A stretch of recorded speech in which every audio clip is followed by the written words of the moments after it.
Firstly, thank you everybody for joining us. This is Experience Fridays. I'll just talk to you a little. My name is Sharan. I run a company called Red Experience Design, also in the field of UX.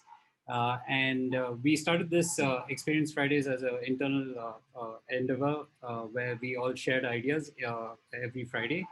And at the last week of every month, since we got tired of listening to each other, we started inviting other people from outside to come and talk about it. So it turned out to be a very interesting thing to have done. We've actually met some really interesting people, and today we have Anil of Lollipop Design, who's graciously, offered to come and talk to us about his story and his experience, but wrapped around a topic called myths about designers. So, but he's also, I'm putting him on the spot here. He's also offered at the end of his session to talk about anything that anybody wants to discuss. So please, please put in your questions or thoughts on chat. Once we are sure that we are not getting Zoom bombed, I'll open up the ability for you guys to start talking. But just give us 10, 15 minutes before that happens. Anyway, Arnold, welcome. Please take it away. Thank you so much, Sharon. And I still remember when I came back from India, there were no such platforms for designers to share their stories. And look at where we are today. In the last 10 years, today we are here celebrating design. It's so nice to see that we all have come together. And this was not the scene when I started my career as a designer. We were so isolated, and that was the time when the entire technology was picking up in India, and NASCOM was happening, and there was nothing for designers. And for the last 7 to 8 years, I have seen a massive growth in this industry, and so nice to see people come forward, conduct such sessions, and give us an opportunity to share our thoughts. And also, all wonderful designers who have joined us today. And I'm sure it's not going to be one side. I'm going to learn from you guys. And the best part about all the sessions that I've done so far is people asking questions. Sometimes I cook up answer and give a sugar coated answer. Please take it. But I go back and think about it. I'm like, what's the real answer? And sometimes you guys make me think. And that that's the best part about sessions, right? Not all the questions, not we don't have answer to all the questions, but we'll manage it, and that is also a skill. Sure. Okay, so today I'm going to talk about myth, all the myths that we believe in. And when I started my career as an artist, there's so many things I believed that disabled me to move forward, and there are a lot of opportunities that I missed out. Today I'm going to talk as an artist, as a designer, as an entrepreneur. I'm going to speak my heart out and talk about certain things that happened in my entire journey where I kind of proved certain things wrong and moved forward. So welcome to my session. It's a storytelling. It's my story that I'm going to narrate, and you guys can just raise your hands or stop me and ask me questions. I think I love it when it's very interactive. Not me. I'm not a teacher. I'm not just preaching things here. I'm just sharing my story. Okay. Thank you so much, Sharon and team. Wonderful platform. And I didn't know about this. I'm going to talk about this to my entire team. And this is the beauty of all the design studios here in India. We all are connected. We work together, and we also grab a beer sometimes. Especially in Bangalore, people living in Bangalore, we are blessed with beautiful pubs and microbreweries. So all we need is a reason to drink. That's it. Absolutely. Great. So you guys can see my screen, right? Yes. This present screen is just a dummy thing. There's nothing in the screen. I'll just still present it. But um, a quick introduction. This is after too many copywritings and stuff, and finally I figured out this copy fits perfect. So I'm an artist by heart, designer by soul, and entrepreneur by choice. I'm the founder and design director at Lollipop. Lollipop is a design studio headquartered in Bangalore, Mumbai, Chennai, now in Vietnam and Dubai. I'm sitting in Dubai, and I came here a couple of months back to set up Lollipop Dubai. Dubai is pretty open now, but still there are cases increasing. But the best part is I can move around. I can go and meet people. what I really missed last year was meeting people. I think designers are so much into um, connecting with people, and what design used to be and what designers now. We were all introverts when we started our career. Today, I cannot live without meeting people, and I cannot live without interacting with people, be it clients or designers or whoever it is. I want to keep meeting people every day, and I believe that that's how you grow. More people you meet, the more you interact with them, and you go to the next level. So after 23 years in this domain, I realized that the true meaning of design is a beautiful solution. So when I started my career, it was all about beautification. I was an artist, graphic designer. Every project that came to me, all I thought was not about the client, not about anyone, all about my artistic skills. I used to play around with fonts, colors, typography, and all the plugins that's available on Photoshop, put everything together and make it so beautiful that everyone will fall in love or not fall in love. So everything was about beautification. And then later, when I did my master's in New Zealand, I realized that there is much deeper meaning to design. It's about going and finding a solution. When I opened the dictionary and saw design had nothing to do with visuals, or then I was heartbroken to see for 5 years I believed design is all about visual design. When dictionary in the dictionary meaning of design is a plan, then that's when I realized that design is much more than just a visual design. So after working in New Zealand for 10 years, then I realized design is a beautiful solution. If it's only solution, people will use it, but they won't like it. They won't really interact with it. If it's only beautified and if there is no solution, people will say, wow, but they will never buy it. When it's a combination of a beautification and solving the problem, that's when people will fall in love with it. They will talk about it, and it will scale the business, and it'll go to the next level. So this is my meaning for design. Design is a beautiful solution. So one second.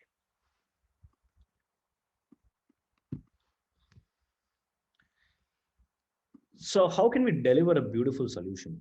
So we can deliver a beautiful solution by getting into the strategy, the psychology, the technology, and art. When you bring all these things together, right, a beautiful solution comes out.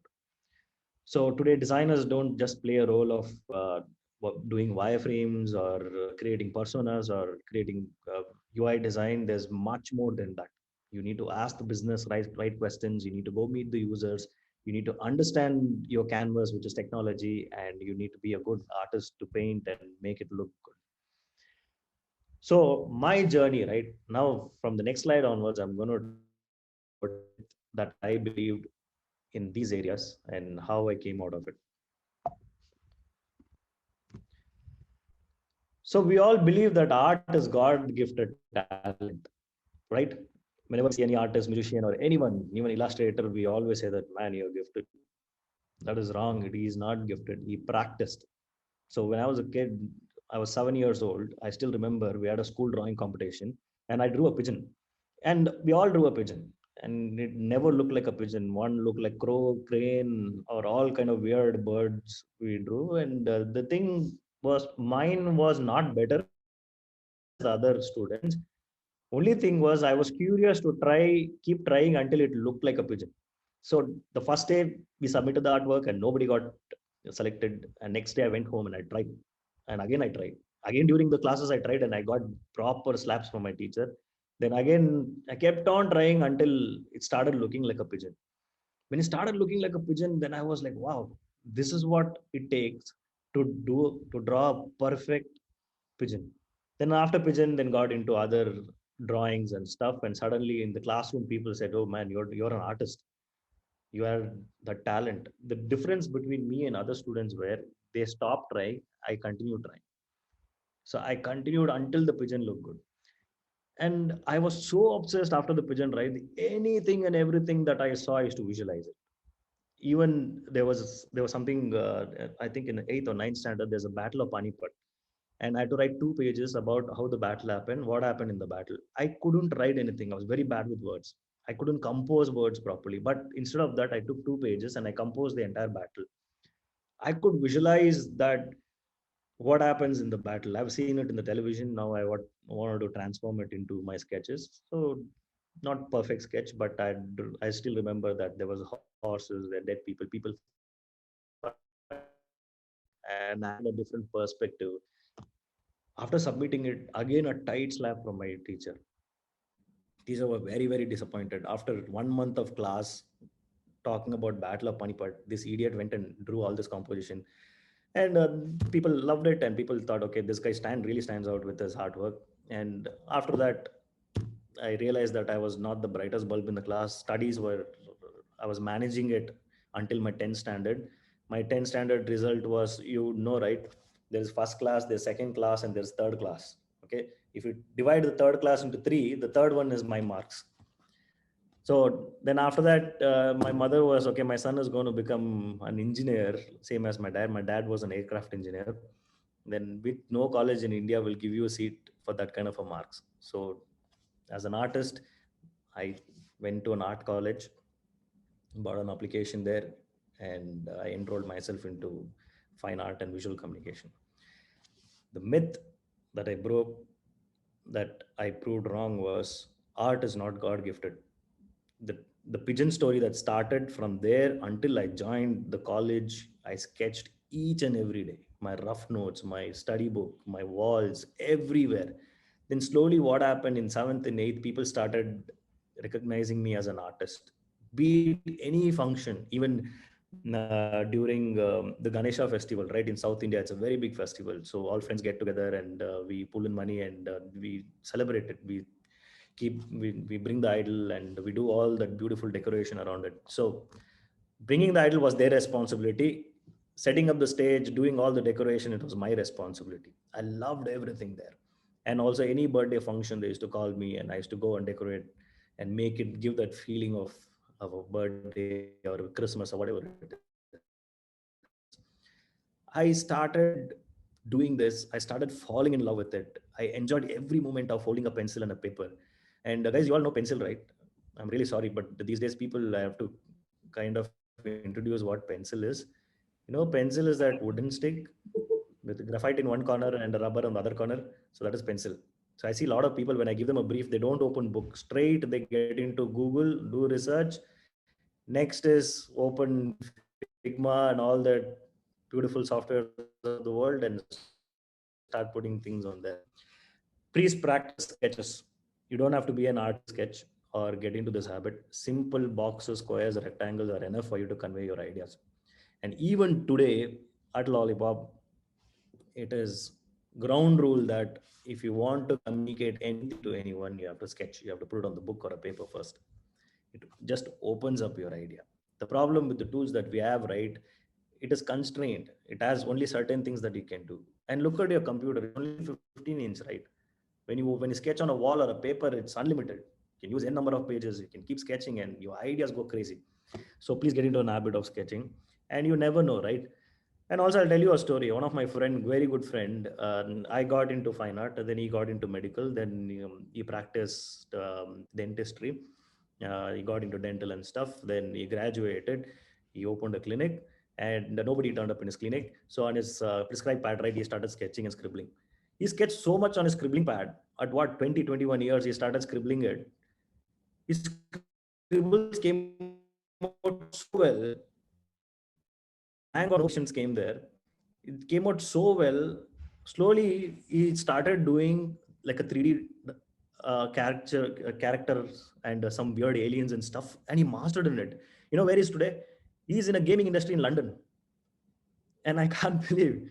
And we all believe that art is God gifted. We're waiting for the God to come down and gift you. He will never do that. He's too busy doing other things. So, if you want to learn art, practice.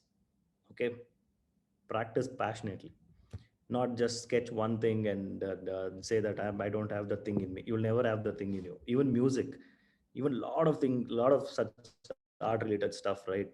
It's all about the practice and continuous practice, not one or two times. You know how many times I had to sketch that vision to get it perfect? A number of times. So conclusion, art is not a god gifted talent. So I'm going to run my story in parallel. So after fine art, I realized that in the college, I heard many stories how people turn into an artist or a designer. someone was interested in mathematics, geometry, then he figured out something, he was sketching something, then he figured out that there's a need an artist. Then he went on practicing it, and then he joined fine art. Such stories. So the next one is technology. I finished my college and I tried my hands in everything. Back in 90s, right? Design had no career, absolute no career. All my seniors used to sit in the canteen and laugh at us, the next batch of students getting ready for no job. So the only option was go to agency, find a junior role. But unfortunately, there were only 3 or 4 ad agencies in Bangalore. That was also flooded with designers, and most of the designers who joined years back, they were that was a scene of design in India back in 90s. And other designers, they get into traditional painting, art, and all those kind of stuff. Then technology was still picking up, and computers were very, very expensive. And the first thing that I tried was all the small event backgrounds and stuff. When Salman Khan and Karishma Kapoor had a show in Bangalore, I got the contract to do the entire stage. I thought this is where I'm going to build my career. I was so happy. I thought I'll become a very famous art director in India. Then I left to Chennai. I worked in Chennai for some time, and I got an opportunity to put a nice movie for a movie set for a movie called Sangamam, which is scored by A.R. Rahman. And I thought, this is my career. That's it. I'm going to become a very famous art director. And that was in the mid of the college. I went to Chennai. I said, I'm not going to study further. I can't jobless. I am not going to finish this degree. I'll go to Chennai. I'll build my career.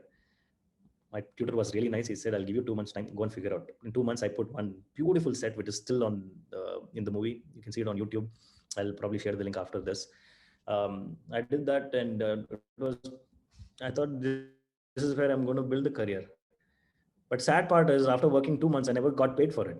So because I never registered in the senior association, I was too young to get paid, and every day there was good food, and they thought that was more than enough.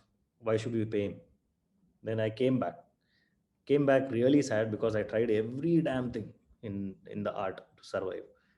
Small birthday functions, some celebrity events, to movie art direction. I also did politician cutouts, like huge cutouts.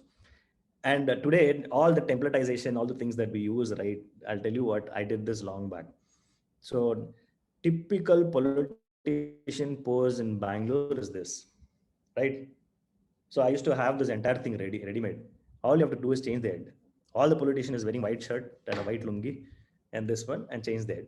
And during election, either Congress will give you the contract, or PJP will give you contract, or there's Janata Dal and all that the different parties. They all give you contract. I should take contract from everyone, have the template ready, change the head, and there's a body shape and all that, right? You change a little bit. That's it. So learned a lot of stuff from there. And then, until then, there was technology picking up one side. Bangalore was becoming Silicon Valley of India, and there were a lot of talks about. Then the CM was SM Krishna, and he was talking about technology and stuff. And we were traditional artists one side, there were engineers on the other side, and I totally believed in left brain and right brain. So people said, you're creative, you cannot get into technology.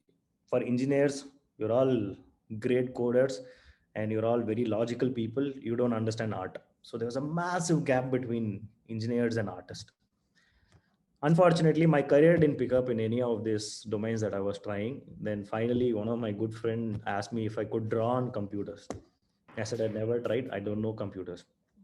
Then she took me, and she took me to a place where someone trying to talk. Okay. Sharon, is someone trying to ask a question, or? No, no. I think they just unmuted themselves. Okay. Okay. Sorry. Carry on. Carry on. So, where was I? Okay. Um, so I got into this company. Then my boss gave me this Wacom tablet. Then it was wired, and you'd sketch something on the Wacom. After a couple of seconds, it appears on the monitor. So the concept was to draw Santa Claus, and I was really good with sketches. I'm still good at sketches, and I'll show you my sketchbook after this. And I drew and he really liked it. And he said, will you work here? I said, I'll definitely work. All the other work flopped, no money. And I did everything and no fame, no money, nothing. And I will do this. I was so excited. And first time I'm seeing computers, I'm drawing something on computers. I came home, I was telling my mother, like, Mom, I drew something and something appeared on the monitor. And there is this beautiful world out there. Then I got a job. Then every day my job was to go and draw something and give it to the animators, and animators will animate it. They'll move it around. I was very curious to see how are they moving it around. Then there was this tool called Flash, and there was this scripting called ActionScript and Flex. Okay, I was very curious, but you required a little bit of a coding knowledge. But I saw them; they didn't have any interface. They used to open Notepad and type something. I was asking them, "What are you typing? This is called programming language." And all that. Then I was curious. I want to learn. Then very simple stuff that one of the programmers showed me how you can move the character from this end to that end. That is marquee code. If you still remember, if HTML people remember, right? Put marquee and it'll move that side. I was so excited to see something moving on the monitor. Then I said, that's it.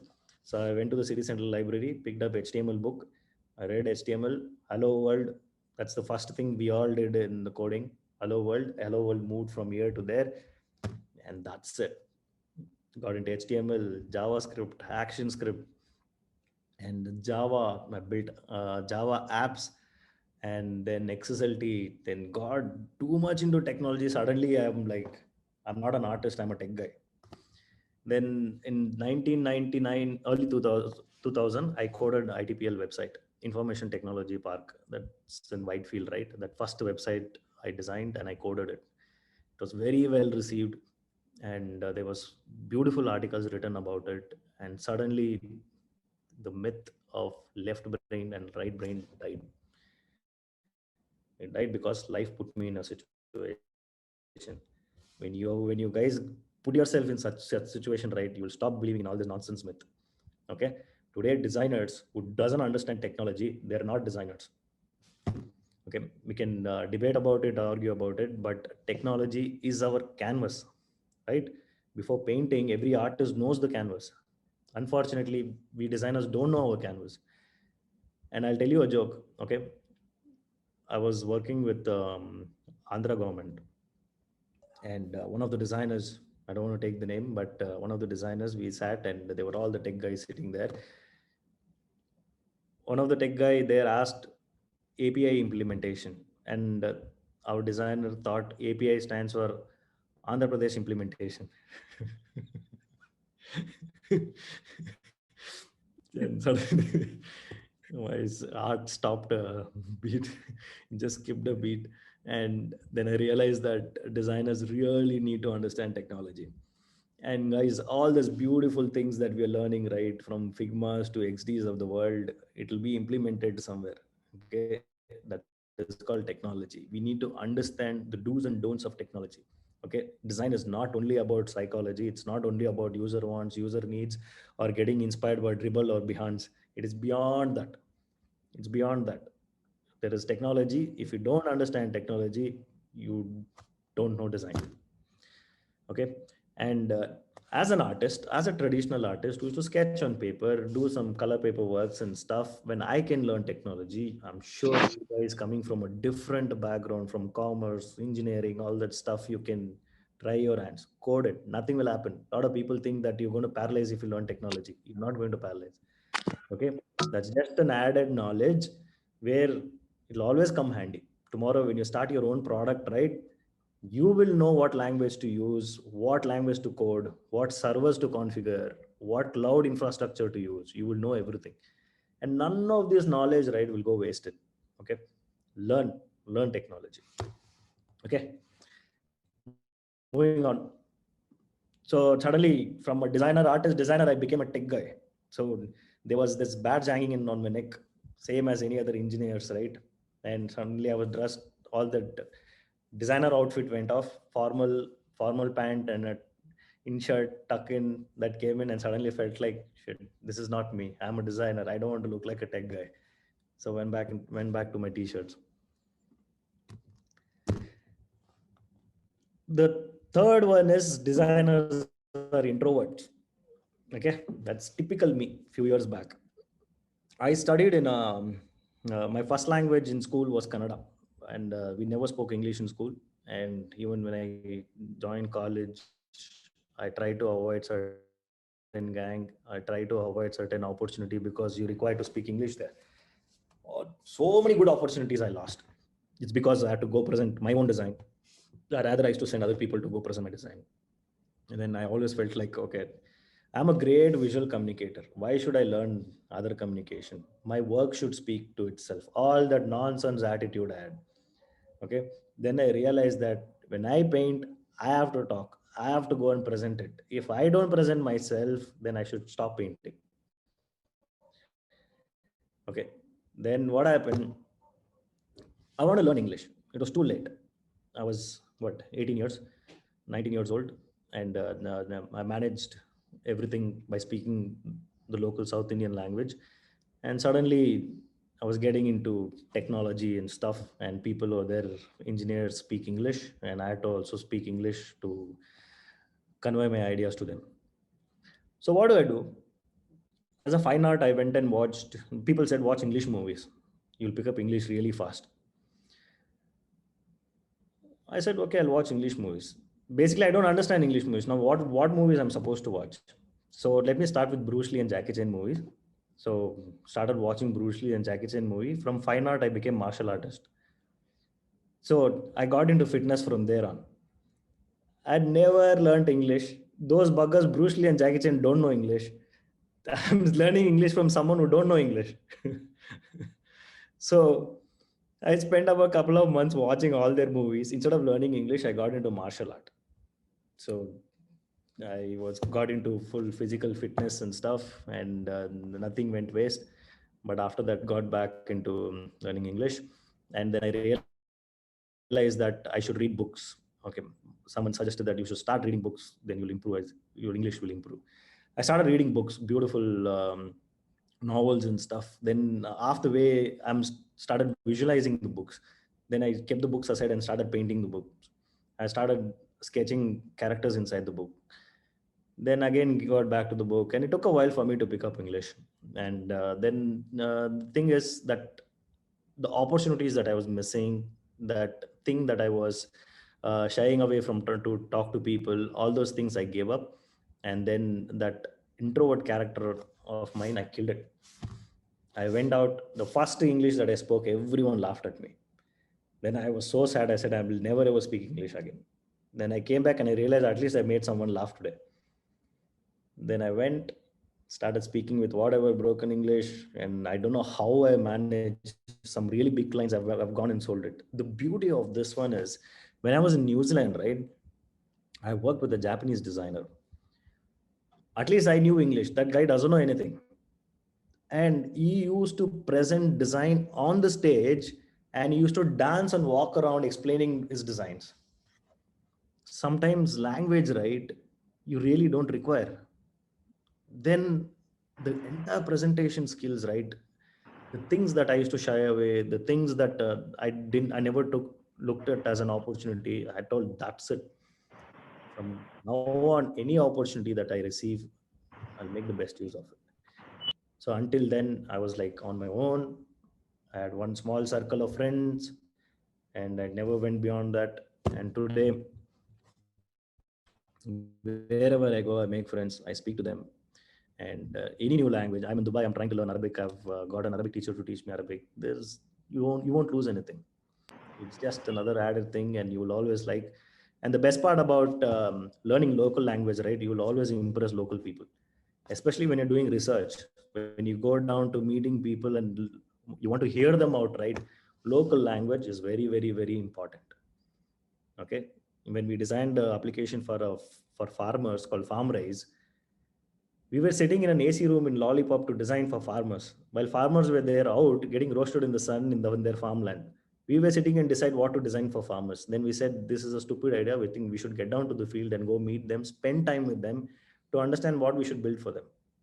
So I told the client, give me 2 months time. Normally clients don't give such time. Sharan is laughing there. No clients gives us time for research. And this client, somehow we managed to convince And we took 2 months. We went, spent time in the farmland, and we built the application there. And a lot of people, right? Even I'm sure many of you moved to Bangalore for opportunity. Please learn local language. Very, very important. You will not lose anything. You will not lose anything. You'll only gain people's confidence and love. Okay, wherever you go, learn, eat local dish, learn local language, and be a part of that environment. Here the myth was designers are very, they're kind of introverts, they're all psycho people, artists are very psycho people, all those things, all those myths about what people think about us, right? Suddenly I broke all this stuff. I said, no more such things. Let me go out and celebrate my life. I,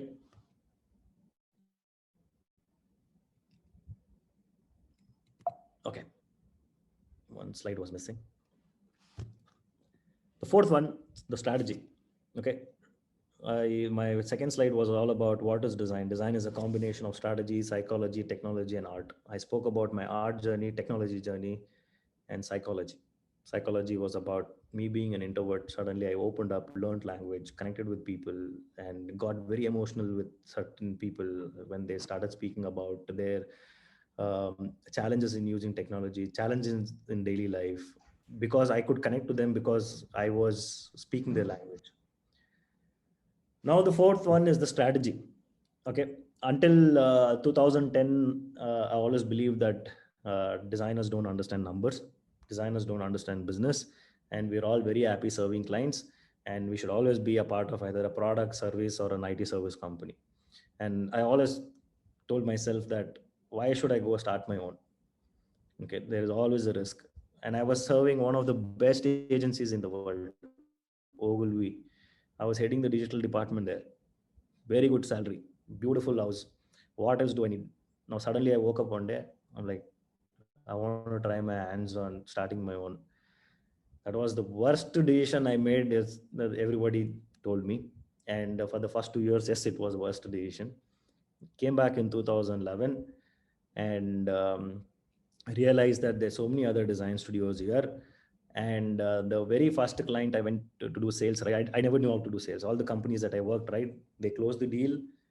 They spoon feed us with beautiful brief. They keep it on our table, saying that this is the brief. Here is the client. This is what you should do, and do that. Until then, I didn't know what it takes to go and get a client. The first client I met, I didn't have a company name. I just came back, and we turned one of our bedroom into office. And next day was the meeting. I had to go meet the client, but how will I introduce myself to the client? I have to introduce. I cannot introduce as I'm Anil Reddy, right? I'm no one in India. So overnight we registered a company.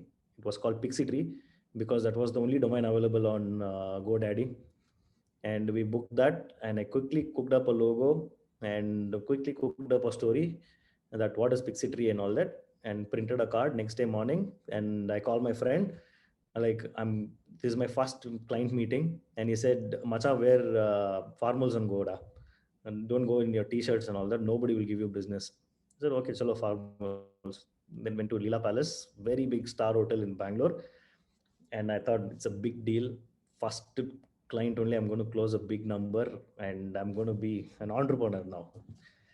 So went to Leela Palace. Client was sitting there. I went and introduced myself. I didn't know how to introduce. Like, what am I supposed to tell him? Like, hello, hi, what's up? I had no clue. So I went and in somehow managed it, and I sat down, I exchanged the card, and he thought Pixie Tree is a very big company. He's like, you're from Pixie Tree? Wow, I heard about Pixie Tree. I'm like, I just started it last night. What did you hear about Pixie Tree? And all that? I was like, GoDaddy is really good.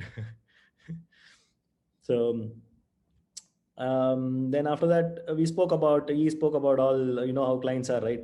They all speak big things. When it comes to project and budget, they'll come down. They shrink down. So he said, I did this, I did that, I traveled here, I traveled here. Like, I was like, oh, the budget is really big, and this is going to be a big project. And finally, when it came down to the brief, he just 7,000 rupees was the project. 160 screens I'm supposed to create for 7,000 rupees. Okay. And I came back and I didn't know what next, whether should I send an invoice or a proposal. I had no clue. Went on internet. There was a dummy template. I downloaded that. I changed the logo to Pixie Tree. And then there was no terms and condition. Everything was open. Beautiful lesson learned. And I sent that proposal to him. And he said, why don't you round it up to 5,000 rupees? Like 7,000 rupees itself is a brutal cost. I like, chalo, first business, we should not say no to it. We'll round it up to 5,000. I rounded up to 5,000. Worked for 3 months for 5,000 rupees, which didn't even cover the diapers cost for my kids. And but still we managed. And the beautiful lesson learned. And I met him 4 times in Leela Palace, paying the coffee bill. All the 5,000 was covered there. And after that, he sent me an email saying that you are the worst designer that I've ever come across. I don't want to deal with you. Give me my 2,500 rupees back. 2,500 rupees he paid me as a down payment. He asked that back. And my wife was like, let's pack up and go back to New Zealand.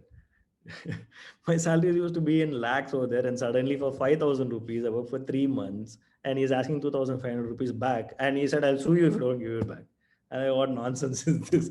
For 2,500, you're going to sue someone. And then I didn't give it back. I said, like, first client, I'm not going to give him back.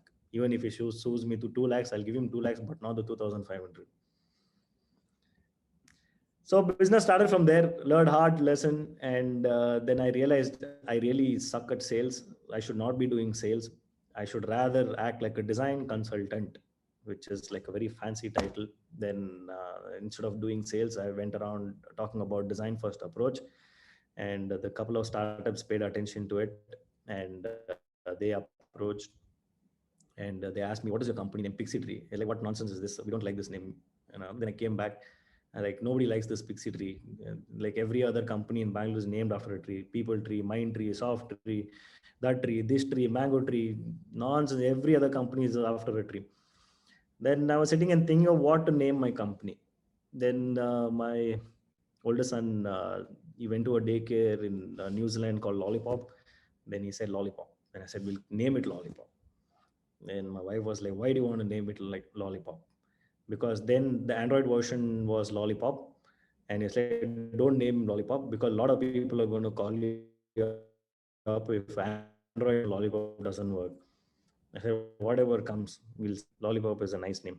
And my friend, I called up my friend. He said, I'm calling my company Lollipop. Then he said, sounds like an adult store, man. Don't do it. You'll get into trouble. Then I said, whatever it is, I'm calling it Lollipop. So we called it Lollipop. Then I was in another meeting, and on the way, I'm just cooking up stories in my head. How do I present myself to the client? Now the company name is Lollipop. Now, what story do I cook up, and how do I introduce Lollipop? Um, so I sat in front of a client. He asked me why Lollipop. I instantly cooked up a beautiful story, and that's the beauty of you all creative people. I said Lollipop is the only candy which leaves a mark on your tongue. Our experience, our design is going to leave a mark on your business. He was so happy. I had goosebumps. I like, how did I manage this? Then I started telling everyone, this is why I named Lollipop until after 3 years that I told the real story to everyone. It was an overnight cook up. So learned business hard way, and a few startups don't pay, they just vanish. And we all know, we have all heard that story. And all you designers think becoming a designer, all the dribble and Behance post you see, right? They're all beautiful, okay? Don't get carried away with all those beautiful things. There's a hard reality of being a designer or starting a design studio. Um, but it was a wonderful decision. Came back and I saw super talented people in India, like really talented. But only thing is all disconnected talent. One either is a technology person, or one is into psychology who's really good with research. Another one wants to solve the problem. Another one is a UI, beautiful visual designers. The idea is to bring everyone together and form a company. Started with two people, and I didn't know what to do with them. I got them on board. For a month or two I was figuring out what am I supposed to do with these guys. Then I thought, okay, let me train them. As I was training, and then I got an idea, I should start my own school. I should start my own design school. I'm very good at training. Then later they only told me that you're really bad at training. Don't you ever do that. You continue with Lollipop. Then I said, okay, I'll continue with Lollipop. And Lollipop continued. The thing is, what helped me was, as an artist, as a technology person, and as a person who understands the emotions of people, that really helped me get into the strategy and the business. I started asking the right questions to the business, like, why are you doing this? And every damn thing in this world is business. Everyone is trying to sell something to someone. Even a priest is selling God to us. Okay, everyone is selling something. Okay, only thing is, you need to ask them, why are you selling it, how much you want to sell it, to whom you want to sell it. I asked the right questions. I figured out what this business wants. They all will paint a rosy picture. Okay, end of the day, when you put your hand on their shoulders, they'll tell you reality. Then when I started meeting the business, every product, right, they want to, they say that we are for the betterment of humans and all that nonsense. But when you put your hand on their shoulder, they'll tell you, like, boss, this is our revenue, this is where we want to get to, and my investors are behind me, we want to scale the business here. Simple. Then after that, rest everything you align, your users, your timelines, your technology, everything you align according, and send them to the market. Test the product out, keep iterating it until it becomes Swiggy's or Mintra's of the world. Swiggy, Mintra, all these things happened when we started Lollipop, and same story. And we started building many such stories, and all these people were startups those days, and building those products, we got into the limelight. And we had one thing about me, right? After that episode of not speaking to people because I couldn't communicate well, and that after that I became just opposite. Everywhere I go, every place I go, I talk to people. Just before COVID, I was in China. I didn't understand what they were speaking, they didn't understand what I was speaking, but we were communicating. I figured out how to move around, I figured out how to understand few things, and For whatever for reason I've whatever gone. reason I've gone right. um, Um, so so, Sharon, my voice. Sharon, my voice.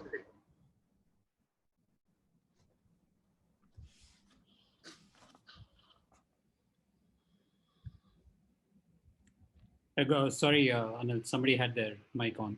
Yeah. No problem. No problem. So one thing that I learned was, whenever you need help or anything that you don't know, raise your hands and ask for help. That thing, I was very shameless about. If I don't know things, I used to go and ask people around. And business is something that I learned through my customers only. Customers who gave us projects, clients who were very close to me, I used to take them out for a drink and ask them, right, this is my revenue, and this is my outgoing, and this is where I want to get to grow further. And they said, okay, no problem, I'll help you out, just do 10-15 extra screens for me. I said, okay, no problem, I'll do it. It's all give and take, end of the day. So they helped me out. There are a lot of people I used to go, and I mentors, right? We designers think we should find a design mentors. You're absolutely wrong. You should find mentors across all domains.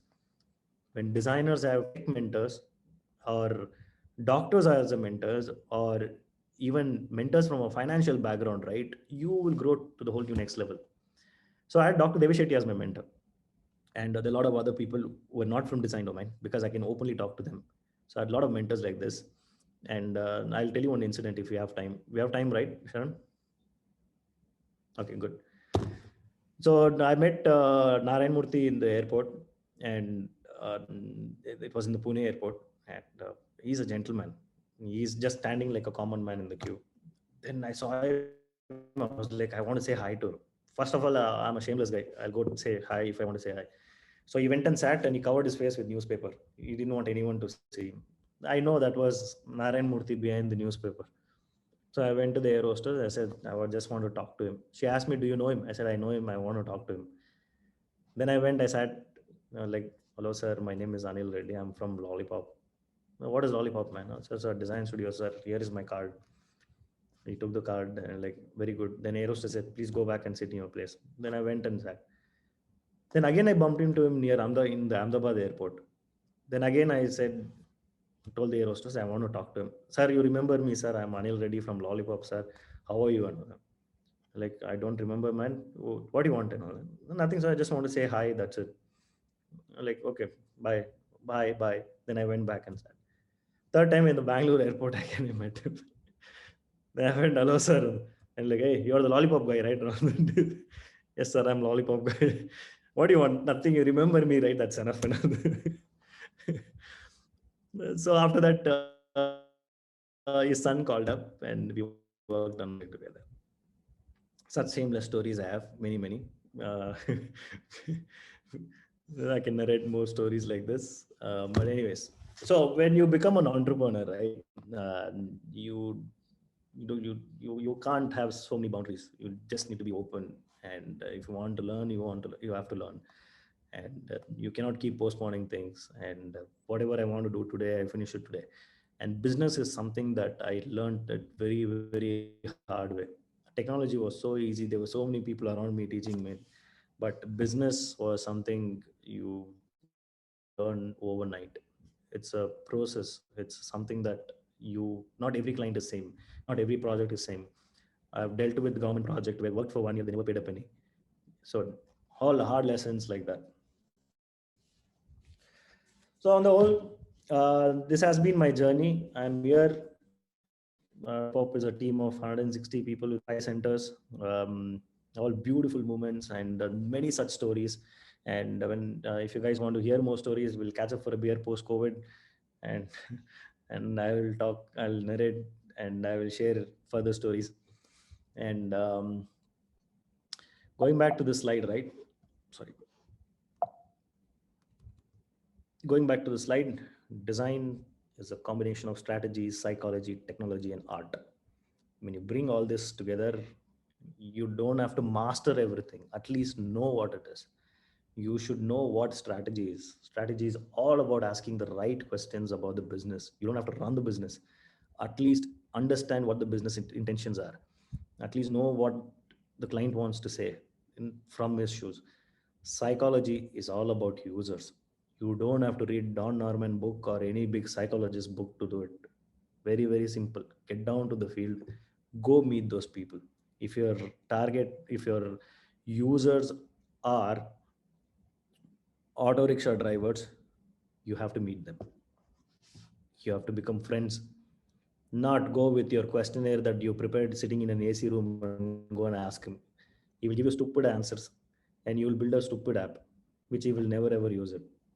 Okay, when you sit in the auto, spend the whole day with him, eating his food, he will tell you real story.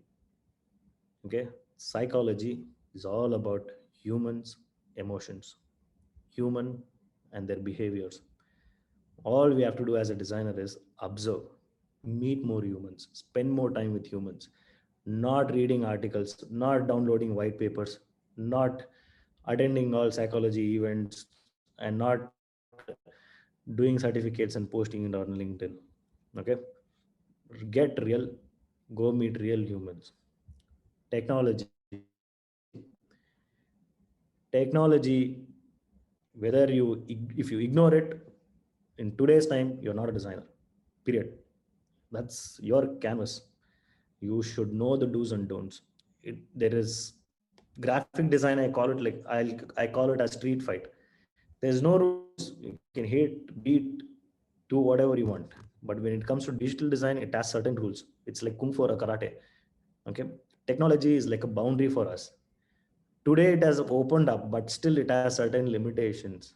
Client has a budget, it has to be aligned to the technology. You cannot go to the client and say that in this budget I'll do you 3D and After Effects and crazy graphics and stuff. You should align it to the technology. You should align it to what you can deliver it. The third one is, if you take all this stuff and bind it with art, which is beautification, that's when the beautiful solution comes out. Thank you so much. If you have any questions, please ask. Last thing, all these titles you guys carry, right? It's all temporary titles. When I started my career, there was designer here, there was graphic designer here, which moved to visual designer, which moved to web designer, which moved to GUI designer, which is graphical user interface designer, then moved to UX designer, then moved to UI designer, to a product designer, tomorrow AR designer, then full stack designer, half stack designer, all the designers will come. All I request is become a designer first. All these titles, you will only carry it for a small time. These are all the titles given by us to recognize people. You don't have to live by this title. Okay. What remained from then until now is designer. Rest everything, if you observe it, right, it's moved. Graphic, web, GUI, digital, UI, UX, product, all those things come and go. Become a designer. For to become a really good designer, these four things, pay attention to it. These four things, if you don't, there is another myth. What is that? Jack of all, master of none. That is another biggest stupid myth. Okay, you want to learn, you will learn. If you're a UX designer, if your brain is this big, you're only utilized this much of your brain. There's still so much left for you to learn. You can learn psychology, baking, Japanese, kung fu, karate, skydiving, scuba diving, so many things you can learn. Right? Don't underestimate your brain. Don't live by all this nonsense myth. These are all beautiful myth. You'll find it on WhatsApp and internet. Just forward it and delete it. Okay. Just enjoy your life. Enjoy being designer. Celebrate being designer each and every day. And don't forget to follow me on Instagram and wherever. Thank you so much, everyone. Ask questions. If you don't ask questions, you're all introvert. Okay, guys, just so that we can have some kind of semblance of the rules over here, just post your question. I'll point to you. You can unmute yourself and ask Anil directly. Okay, but I'll just start off with the first question. One question, Anil, you spoke about a bunch of things, but one of the questions I think Sangeeta asked was, what about ethics? What role do you see ethics play? You want to talk about that? Yeah. Ethics in terms of design, there's ethical design and all this stuff. End of the day, it's all business, guys. And do you know the two top designers who design Netflix? We're all, as a designers, we're all followers of those designers. But those buggers designed something where you're watching a series, it'll load another series, which is really bad for us, right? But if they come to speak in India, we all run, we all go attend their event. We all say that I'm a big fan of you, right? And Nir Eyal wrote a book called Hooked. So basically, you read from first chapter to the last chapter, right? It's all about how to get people hooked into your application, right? Yeah. So the one side of it, the hard reality is business wants people to be hooked. Okay. Now, ethical is something that as a designer, you cannot go and tell the business. Okay. If you tell, like, for example, let's take a food delivery app. Okay. And someone is ordered pizza. The logic is there is an intelligence running in the background, right? He's ordered pizza today. He's going to order pizza tomorrow. That means he loves pizza. So your intelligence is what it's going to do is the third day it's going to offer 50% on the pizza. Is that ethical? It is not ethical.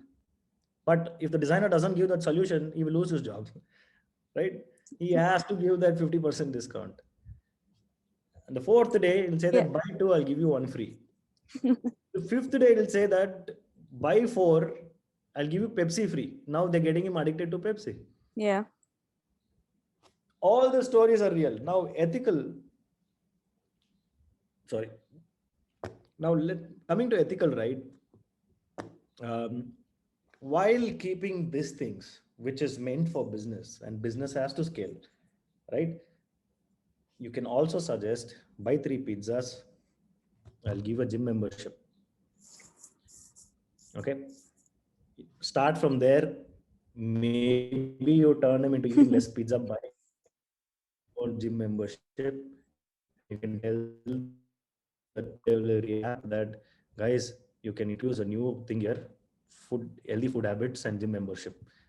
Okay, as a designer, if you say I'm very ethical, I don't want to suggest anything, right? Nobody will hire you. I can give you sugar coated answer also. Ethical design, you have to be very mindful and you should be really good. Those things don't work. Okay, the reality is every client who comes to you, Neeraj's chapters, right? You remember it. Get everyone hooked to that application.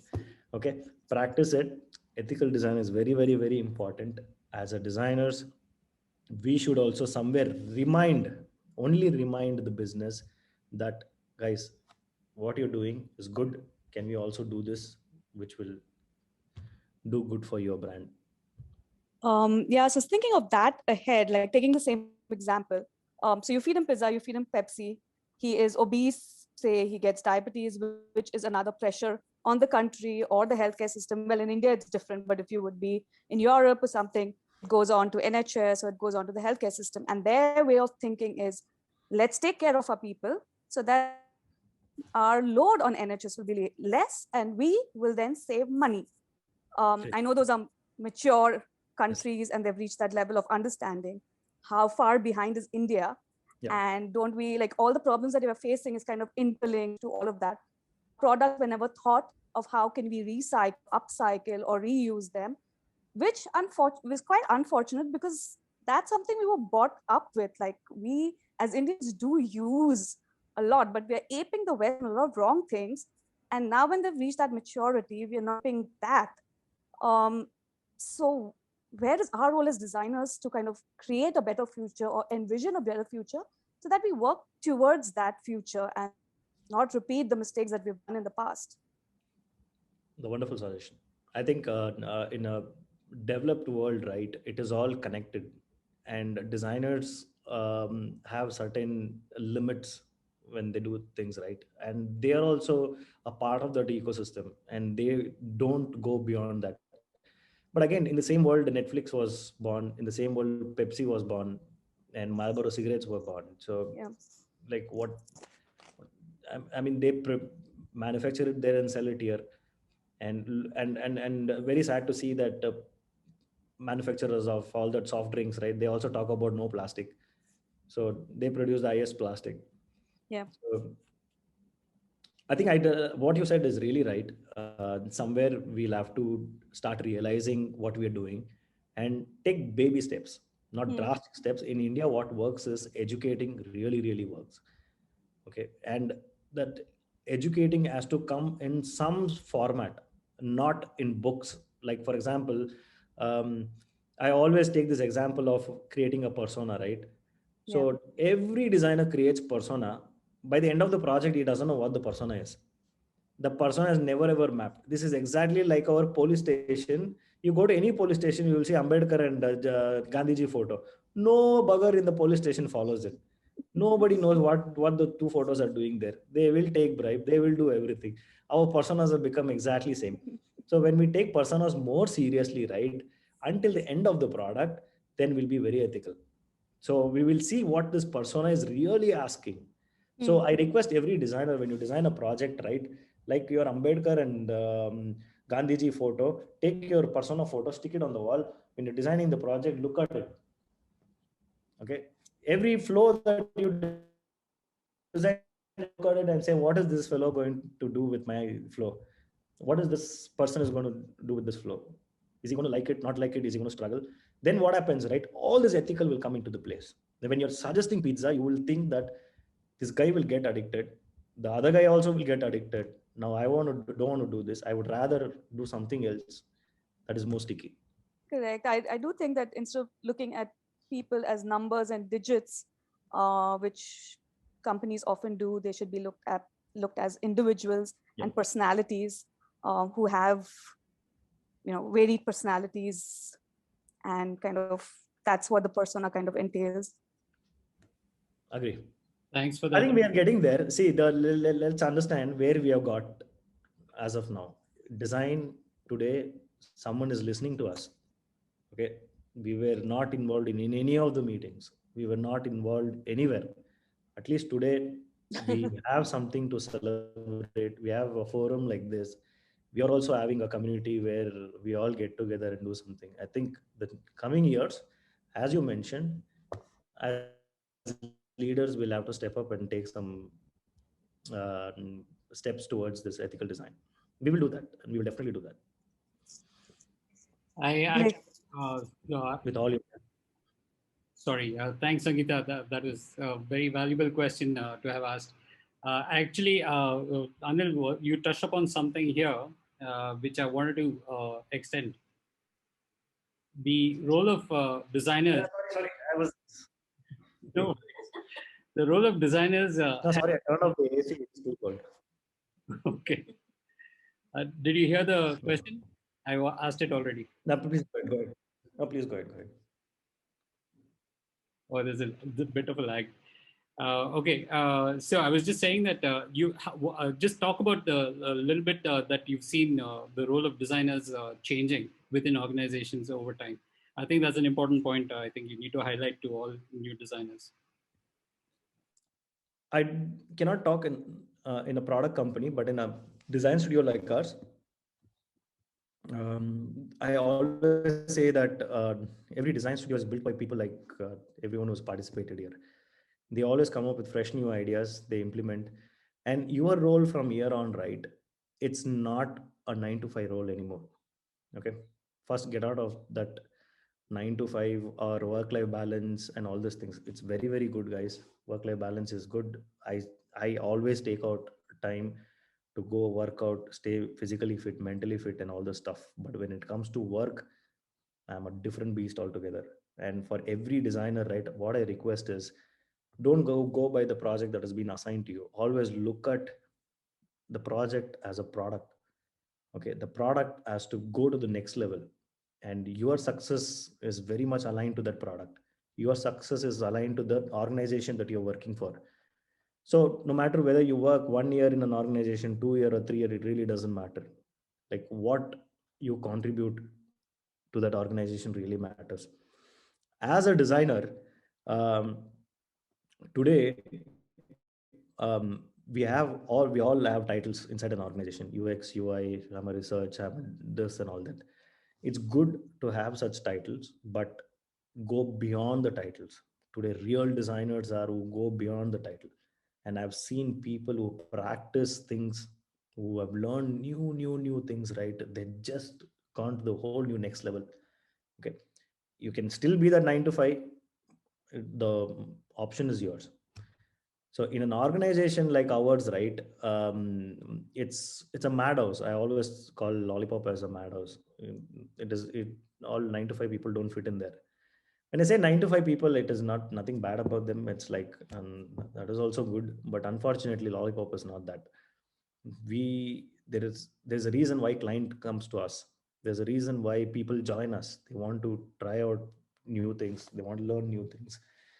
So our organization is also aligned to it. And for all you designers, right, there's a certain template that in the previous in a career, like if you take engineering and all that, right, very sad to see that they get picked up in the morning, put them in the bus, they hang a tag around their neck, they go to office, they finish it, they'll pick them back and drop them at home. And when I started Lollipop, somebody asked me, "Will you pick me up and drop me?" I'm like, "Dude, which one do you belong to, man? Why will I pick you up and drop you, man?" It's so used to it, and we are trying to break that. We're trying to break that, and look at products and look at the digital transformation that has happened in India. For the last 6 to 7 years, we have built world-class products. World-class products in India. We should be extremely proud of it. And in India, Sharon will agree to this. When we all started, nobody trusted Indian designers. Anyone who had a budget, they went to London, European countries, Western countries, design, get all the designs, and come to design studios like us just to replicate screens. That has changed. Nobody goes to London and Western world now. They do everything here only now. But our attitude has to change now. If we go with 9 to 5, right, again it will go back to London. We all become design laborers here. Hey, Rishabh had an interesting question. Rishabh, you want to ask yours? Rishabh, raise your hand, man. There's so many people Hi. here, videos. Oh, hey, Rishabh. Yeah. Hello. Hi. Yeah. It was regarding the community. So I've been in UX for past 4 years now. I'm working in an e-commerce company. We sell jewelry online, fine jewelry. So the only concern while getting into UI or UX was there was no education about UI UX. I had to go to some other websites to get knowledge about UX. But I wanted to know, can we create a community for UI or UX designers, because there are a lot of talents, as you mentioned, that there are many talented people in India. So how do we create a UX community that becomes a workforce for us? Like you mentioned, people are going to Europe, they're going to Western countries. How can we do that in India? Do you have any plans for that? Because you are influential person, if I may say, because you are leading your Lollipop from a long time, and you guys are doing a great job. So just wanted to highlight that question to you. Do you have any plans for that? I think there's a lot of communities have started with the same intention. Now it's all about participating in such community and enabling them. And instead of starting another new community, right? I believe that there's so many designers have started their own, and see if I could participate. If there is anything that you have started, let me know. I'm more than happy to be a part of it. Oh, yes, sir. We have But me started. starting my own, I think, yeah, see, end of the day, whatever we start, it'll have a business intention to it. So Definitely. So let's. I'm I'm from, already running one, and I don't want to run another one. so I'm also from a business background. That's why I Hey, now we're talking. Bugger. Yeah, tell me what are you doing? So I am actually from, I'm a traditional jewelry background itself. So we sell jewelry, but I got into Mm, online, and I am in conversation with few folks in Lollipop itself. They are in part of, I am a part of in IXDF. It is Interaction Design Foundation based out of Denmark. So I'm a okay. part of that, and we collaborated and we met few people from your team as well. So I'm working with them. We are trying to build a community. So we have IDF as well, that is Interaction Design Foundation, but we that is at a global level. So we want to create something from an Indian perspective, a community that is there for known for Indian UX community. So we are planning to do that, but we are still start. We are just started. So I'm basically a UX strategist.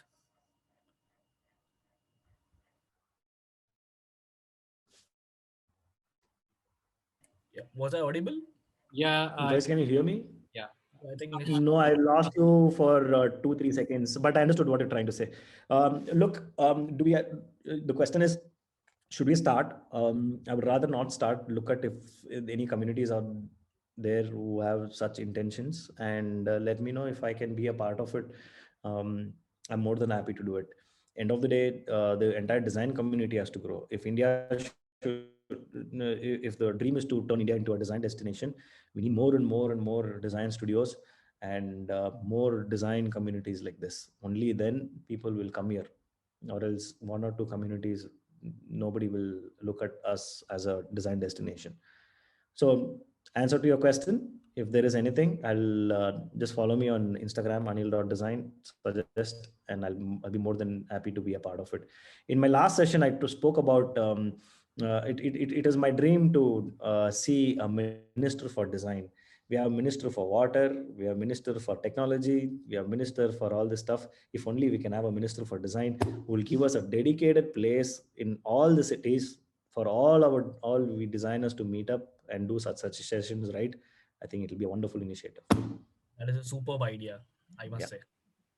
Thank you so much. I'm already following you on LinkedIn and Instagram, by the way. Yeah. Thanks for Thank sharing. you so much, man. Okay. Vishnu, Satyan, would you mind asking your question, please? Yeah, hi, yeah, sure. Hey, hi, Anil. Thank you for the nice talk. It was really motivating. See, I wanted to ask that, see, you talked about designing for, say, an auto driver. So you have, instead of sitting in the AC room, you have to go and spend at least a day with the auto driver to realize how he lives, what he eats, how he interacts with people and all that stuff, which is good. but how do we know that what we delivered is right? When do we stop designing? Not in terms of business, but in terms of our designer satisfaction. See, look, after COVID, right, I kind of figured out when there is a break in the voice, right, I kind of started figuring out what the question is. But this one was a little difficult Oh, because I there can was a repeat. lag in the. I have no problem. Yeah, I can repeat. yeah, please repeat. See, you talked about, if you were to design for an auto driver, you have to go and sit next to the auto driver and at least spend a day with him, understand how he behaves, he interacts, and all that stuff. So my question is, when do we know we have done designing for that? Like, when do we know this is done? Um, Not in terms for of every business. Yeah, no, for every project there's timelines, right? And there is a process. Oh yeah, Uh, that's true. That's like you do your research in whatever way, and then you work on it, and then you deliver it, and then it goes live. People start using it. So is that when it is done, or no, is there's there nothing more? called it's done. It's never ever it's done. Like the farming application that we designed, because we don't come from a farming background. Neither our parents are into farming. We had no clue what farming is. Right. So we went there to only to see the farmers and get a feel of what farmers go through every day. We spent 2 days. We felt 2 days was enough.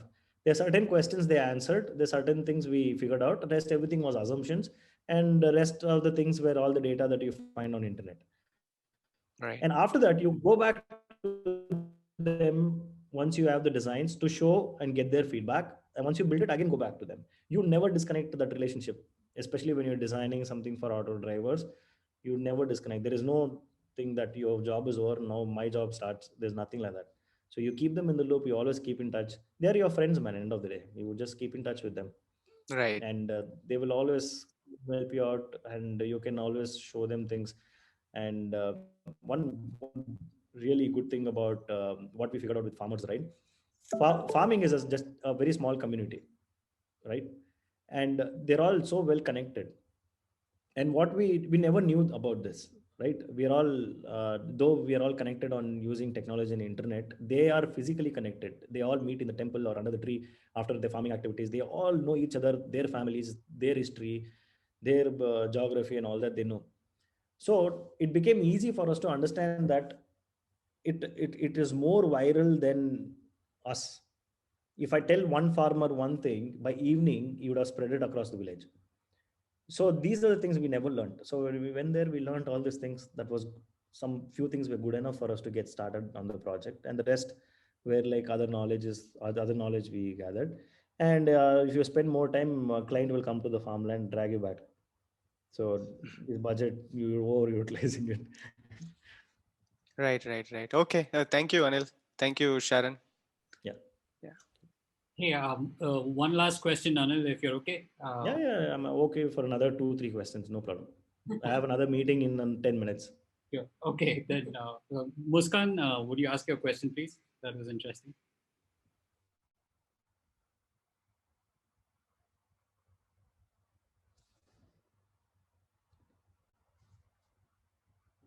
Muskan? Is Muskan available?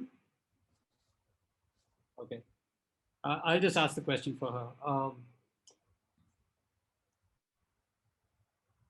Yeah, she's talking about the imposter syndrome. She's saying when I interact with other designers, especially in a design studio, they know so much, and then I feel like an imposter in it. I just want you to talk about it. If you felt like you were, yeah, playing a role of a designer rather than feeling like a designer at any point. I think that'll be helpful for others to know if you went through that. Yeah, you always get that feeling when you get into such environment, right? Even when I started my career, when I was trying to learn technology, right, they were all big tech giants sitting in an organization, and I was just a fresher. I think it all depends on your attitude, how you look at it. Either you can give it a nice fancy term and say that I have the syndrome, or another one is just go and mingle with everyone and say that there is no such thing exist. So um, I picked the other one. And look, when you get into an organization, right, there is bunch of people. Okay. I asked my friend who went to IIT. Okay. I asked him what is so special about IIT. Then he said it is not about the tutors. It is all about like-minded people in one place. All rank holders they put in one place. Obviously, they're going to compete with each other, right? So that's what happens to such universities like IIT or IIM or even Stanford University. So when you come into an organization like this, how beautiful is it if you look at it from a different perspective, right? You see all talented people, and you have unlimited access to the talent. Now, if you look at it that way, right, you will succeed in your career. If you give a syndrome and all that thing, right, you will just sit there and find another fancy thing for your disease. It is not a disease, but it is unnecessary things that you're going through. There is a designer, you need to ask him. Narayan Murthy was sitting in the flight. I went and asked him. He is so big. He's much bigger than me. If I had all the symptoms in my head, I wouldn't have met him. Just go meet him. He's just a human like us, two hands, two legs, one head. All the designers in a design studios are exactly like us. Now it is up to you how you connect with them. This question has another answer. Okay. I always figure out whenever I meet really big clients, right? I also go through the same fear. Such a big client, what, how am I going to start the conversation? So I always go to LinkedIn and figure out who the person is, what his interests are. We have access to data. Okay. If the person is into data science or anything, or even cricket, right? I start off with, hello, sir, how are you? Are you following IPL? And if I know that he's a Chennai fan, I'm also a Chennai fan. If he's a RCB fan, I'm also RCB fan. So start your story there, then you see the connections, right? If he loves beer, I also love beer. And you just need to break that ice a bit, little, right? And then see, everyone will be happy to teach you everything that they've learned instead of you giving it a syndrome name to it. Okay, the last question, Anil, I'll give it back to Sangeeta. She's talking about the value of how do you convey value of design. Sangeeta, please. Yeah, I'm just wondering, how do you kind of, because all companies, like you said, it's all about business. So how do you convince them about the value of design thinking and human-centered design, and design being an iterative process? The research is important. How do you, are there any tips? I know it's a difficult way to pitch them, but do you have any tips that new designers or young designers who are starting off can use and pitch themselves better? Okay, this is a wonderful question. So today we are blessed with tools which doesn't give you an accurate data, but at least it will tell you what happened after redesign. Okay, now let's look at, there's a product in the market which is already doing good. Now the business wants to take this to this level. Okay, there are certain tools which will tell you what is happening today, and you take the data and you work around the data to get there. Okay, now this entire process, it's totally dependent on marketing, design, and the technology. Once you design it, somebody has to go make some noise about it, right? You just can't Yeah. design it and leave it there. So everything plays a role. Now the beauty of it is marketing also has a tool. We have a base tool of Google Analytics and all those things to track, and even more in-depth tools are available. For design, you also have things where you can track what user is doing, whether the screen that if you have reduced the number of steps for the payment. Now have you started seeing the increase in people buying the product? Or if you have reduced the number of steps in the registration, have you seen the increase in people registering? It is so easy today, and you can pull all the data and present it to the client saying that when you engaged us, this is what happened. After 3 months, this is where you are, and this is what we did. And along with marketing and better technology, we got here. And even if you don't get there, you can also predict to get there by doing all this stuff. This is where the design thinking workshop and all the initial discovery workshop comes. So basically we all agree upon something. It's not that I heard your problem, now I'm going to solve all the problem. They have to be in this journey along with us. Yeah. If they're not, then we cannot create the magic. They have to listen to us, we have to listen to them. And the dynamics are also keep changing right now. all the redesign, I call it as running engine. To fix a running engine, it's very, very, very difficult. Correct. You touch that, they'll say that don't touch this. You touch this, the other department will come and say that don't touch this. This is the revenue generating page for us. Then what am I supposed to touch? Now the client wants something better than this. Now that's where the challenge is. And a lot of people, designers, think that design is a beautiful job, and as soon as I go there, I'll redesign everything, right? It is not that. The reality is it's totally different. So to answer your question, today we are blessed with beautiful tools. There are n number of tools to look at your ROI for design. And even if it is not accurate, you can say that it's much better than what it is. One of the banking applications Sure. that we're designing, we are redesigning it in a way where not just a visual enhancement, but also looking at what is happening currently, and what should we touch and what we should not. Yeah, yeah, because they've been running the processes, so you can't change everything. But yes, also to convince them about the need for participatory collaborations. Then it kind of just feels that the designer is getting everything from you rather than doing it themselves. But the process is that you listen to all the stakeholders. Yeah, you listen to all the stakeholders. One of the legacy software that we try to redesign, right? We designed it so beautifully, we fell in love. No customers liked it. They thrashed us for redesigning it. They were so used to seeing big, bold, black, red button blinking on one side. They were so used to it. Now suddenly we removed it, we simplified it. They thrashed the business. So you need to be cautious. You need to listen to them. You need to observe them first. It's not all about what you want to do with the software, right? It's what is the impact of doing that. Thank you. Hey, Anil, thanks so much for this talk. This was wonderful. It was like sharing a beer. It's not exactly the same, but I'm still glad we got to do this. Guys, I hope you guys enjoyed the session. Please follow Anil on at anil.design. And also us. Please follow and, at Red Experience Design on Instagram. Yeah, we hold this session on the last Friday of every month. So please join in whenever you feel. Yeah, like please watch out for our next session at the end of May. Yeah. And thank you so much, everyone. Lovely meeting you all. And I really thank you, Anil. Thank you, Anil. Hi. Thank you so much. So thank you. Just say hi. Hi, buddy. It's a small world, and I've so many familiar. Oh, Ginger is here. Hi, Ginger. Hello, Anil. This was fabulous. Thank you so much. Thank you. So thank you so much, Sharon and team. And always love sharing my journey, my thoughts, and rest of the questions, please post it on if you have any group, Sharon, just share the link with them, let them post all the questions there. And it's a wonderful platform, guys. Every Friday, every month and Friday, right? Last Friday of every Last Friday of every month, they have something amazing. And I don't know who's the next session. I'm really excited for that. It's a secret because we are still working it out. Awesome, guys. Thank you. Please stay safe and look after yourself. Help each other. Yeah, you too. Bye. Bye-bye.